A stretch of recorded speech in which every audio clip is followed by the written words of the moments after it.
Thank you, Dr. Bala, and thank you, Dr. Vineet. So I'll be speaking on the instruments to evaluate the ocular blood flow.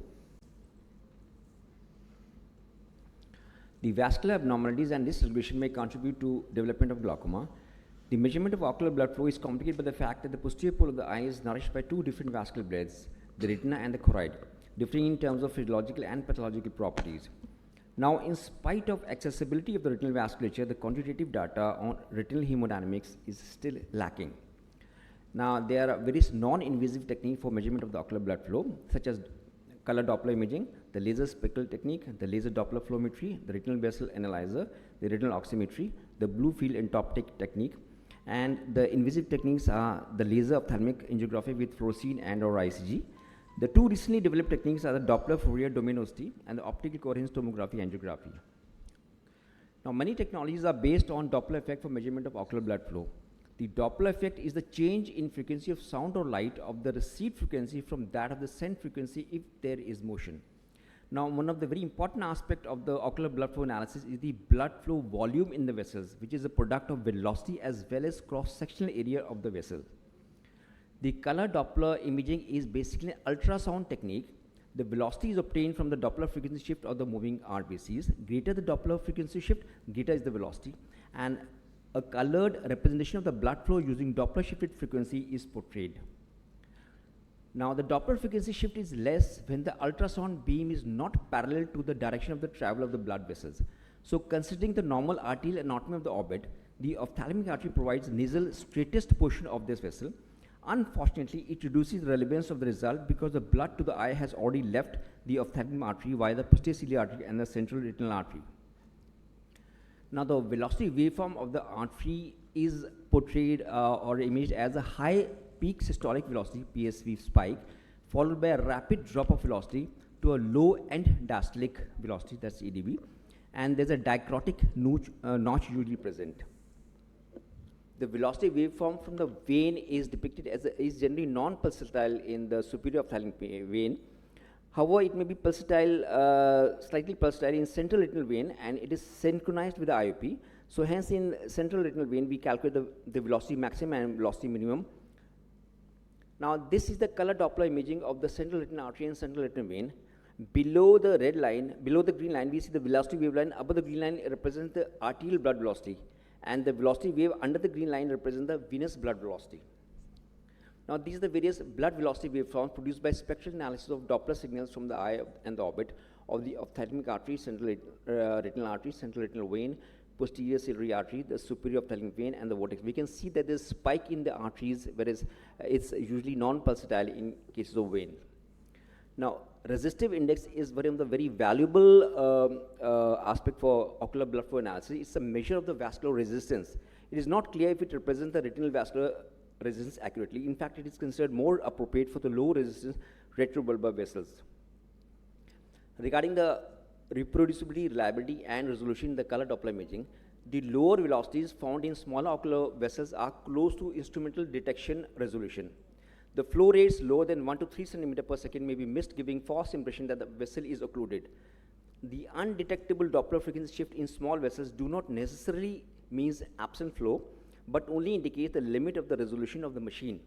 Thus, smaller blood vessels are often less reliably examined. The higher velocity values provide better reproducibility than the lower values.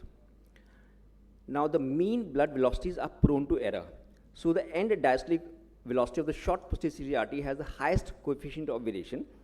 However, the peak velocities are less susceptible to such errors. The peak systolic velocity of central retinal artery has the lowest coefficient of variation. Now, what are the vascular changes in the glaucoma? In the glaucoma patient, there's a reduction in the peak systolic velocity in the ophthalmic artery, and there's increased resistive index in the central retinal artery and the posterior ciliary artery. And in normal tension glaucoma, because of vascular vasospasm, there's increased resistivity index in the ophthalmic artery. Now, post-trabeculectomy, it is seen there's a reduction in the resistivity index, and there's an increase in the blood velocity occurs in both central retinal artery and the posterior ciliary arteries.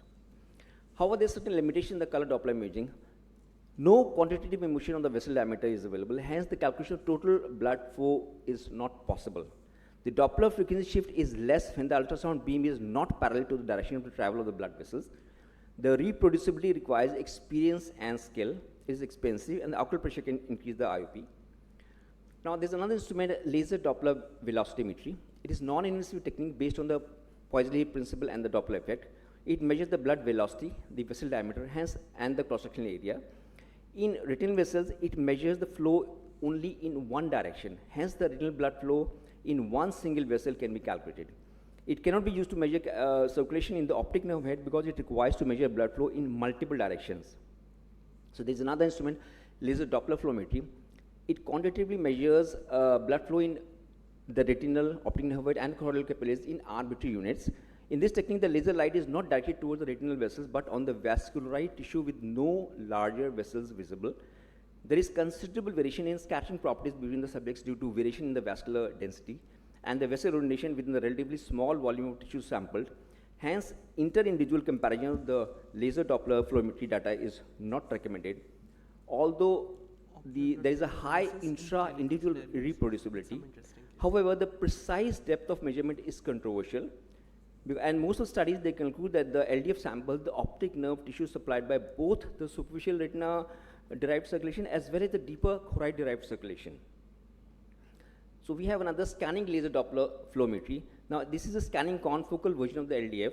It combines the principle of scanning laser tomography and the laser Doppler flowmetry.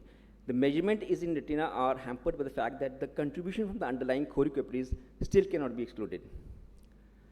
Now we have laser speckle flowography. It's a non-contact, non-invasive technique. It is based on the laser speckle effect, which is basically a phenomena of interference in the event. It is observed when coherent lines are scattered by diffusing surface. The rate of varying pattern is utilized to determine the retinal blood cells velocity, quantified to determine the retinal blood flow velocity. However, there are limitations. It measures only relative blood flow, and it does not assess the vessel diameter, hence the total volume is not assessed. The values obtained cannot be compared directly since the structure of the tissue and its composition are different in different eyes. And also, it cannot be compared in the same eye at different times since the scattering property of the tissue may not be same in the settings of the pathology. Recent advancement, however, has provided the relative flow volume and the vascular diameter. Now, we have another instrument, retinal vessel analyzer. Now, it also determines the retinal vessel diameter, which is very important determinant for the retinal blood flow. The basic principle is that erythrocytes within the retinal vessels absorb light at maximum wavelength of 400 to 620 nanometers, whereas the surrounding tissue mostly reflects it. So the difference between the brightness profile of the erythrocyte column within the vessels compared with the surrounding tissue are then used for further analysis. There is another instrument called retinal functional imager. Again, here is non-invasive blood flow velocity of medium-sized vessels. The principle is that the device identifies motion of the RBCs in retinal vessels, comparing several images of retina taken under green light within a very short time interval.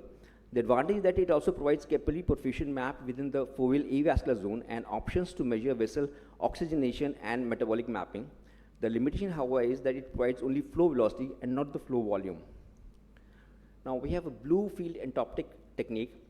It's a non-invasive technique based on the blue field entoptic phenomena. This phenomena is manifested due to difference in absorption properties of the RBCs and the leukocytes. When the retina is illuminated with the blue light, the moving RBCs absorb the light, but the leukocytes do not absorb the light. The leukocytes is absorbed as flying corpuscles. The speed and density of the leukocyte observed are compared with the speed and density of the computer-simulated leukocytes as viewed by the individuals. Hence, the limitation is that it is inherently subjective, and it's uncertain whether leukocyte flux corresponds to retinal flow under all circumstances. Now, regarding the blood flow analysis, the blood flow we know is a product of cross-sectional area and the mean retinal blood velocity. The techniques that measure blood velocity only has limitation as there is no information about the blood flow per se. The interpretation of the results is hampered by the fact that it is difficult to decide whether an increase in the blood velocity is caused by an increase in blood flow or by vasoconstriction within the measured vascular bed. Consequently, to determine retinal blood flow and for understanding its regulation, the exact determination of vessel diameter is crucial to know the exact blood volume that is being transmitted. Now, we have spectral domain Doppler OCT. It quantitatively measures blood flow along structural imaging of retina. Now, this technique combines the principle of laser Doppler shift for velocity measurement and spectral domain OCT for simultaneous measurement of the vessel diameter. Thus, volumetric flow calculation is provided. Now, it is appropriate for large vessels around disc, not sensitive enough to measure accurately the low velocities of small vessel disc microcirculation. For blood flow measurements, only peripapillary veins are considered since arteries cause multiple phase wrapping issues due to their faster velocities. Now, optical coherence tomography, angiography is one of the latest technique that is being used for blood flow analysis. The OCTA is a non-contact imaging technique that allows for visualization of the retina and choroid vasculature without the need to inject a dye. The OCTA detects the motion of RBCs as intrinsic contrast. The cross-sectional OCTA angiogram can superimpose color-coded flow information on grayscale structural information and fast images. Thus, both blood flow and the retinal structures information may be presented together. The images can visualize vascular position at various depths of retinal layers. The OCTA device detects vessels on basis of amplitude decorrelation resulting from blood flow. The decorrelation algorithm is basically identifies the perfused retinal vessels from surrounding static tissues based on amplitude variation differences in the non-static tissues compared to the static tissues. The vessels with very low or slow or absent flow will not be detected, hence, and it does not differentiate the vessel with faster flow from the slow flow.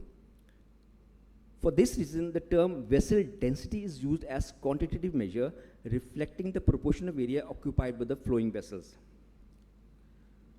The dense parapapillary macrovasculature is normally attenuated in both superficial disc vasculature as well as the deep lamina crepuscular in glaucomatous eyes.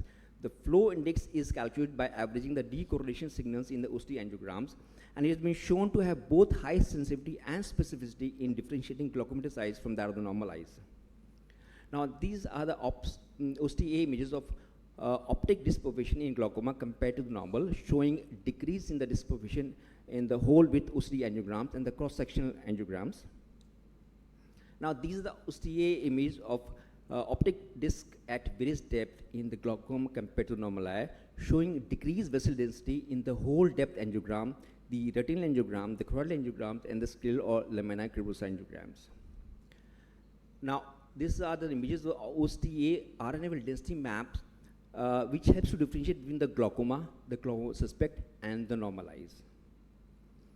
The OCTA vessel density map of RNFL here it shows corresponding visual field defects also in severe, moderate, and the mild glaucoma compared to the healthy individuals. Now, the advantage of OCTA is that it visualizes the vasculature in greater details in the 3D image, and its ability to calculate vessel density and flow index. Full optic disc vascular tissue layered network of the radial peripapillary, optic nerve, prelaminar, and lamina crepuscular, and it's non-invasive. However, the disadvantages are that the artifacts of the superficial veins vessels when imaging at a deeper level, particularly in the optic disc due to presence of larger central retinal vessels. The flow index may include retinal microvasculature when measuring the disc vasculature. It cannot distinguish between the tissue loss and ischemia. No longitudinal studies of glaucoma progression and unknown prognostic ability has been done. It does not assess the vascular leakage. Now, the current ocular blood flow imaging modalities, we can say that there is no single imaging modality which can quantify all relevant vascular beds in glaucoma. The current devices do not measure structure and blood flow simultaneously. The OCT-based blood flow imaging is emerging as the next step in the dual-purpose assessment. Now, regarding conclusion, the disturbed ocular blood flow or vascular dislocation are the new emerging risk factors. The clinician can investigate and evaluate the microcirculation using multiple instruments available. The continually evolving technologies may help to target these risk factors, becoming integral investigative modalities in the future clinical practice. Thank you. Thank you, Dr. Farooqui, for a very